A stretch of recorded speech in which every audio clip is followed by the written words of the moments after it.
እኔ እንደማጅላን ያልገባውበት አገልግሎት ጸሎት ቤት የለም። ሰዎች ስሙኝ። ግን ዞር ያለው ከአባታ ምድር ዞር ያለው ናዝሬት ዞር ያለው ያለልኩበት አገልግሎት የለም። ይሄ ውስጣዊ ምስጢር እሷ ጋር የተገለጠልኝ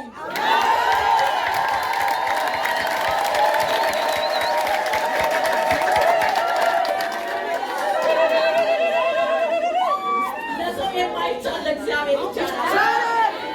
እዚህ ቦታ ላይ ድንቅ ታምርን ኢየሱስ ክርስቶስ እየሰራ ነው ያለው ወገኖቼ። እኔ ያልደረስኩበት ቦታ የለም።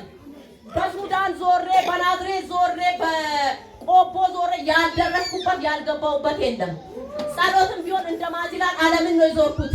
ምንም ግን አልተገለጠም። ትሄዳለሽ ነው ታገኛለሽ ነው ታልፊያለሽ ነው፣ ግን ምንም ነገር የለም። ባዶ ነው። እውነተኛ አምላክ የተናገረኝ እዚህ ቦታ ነው።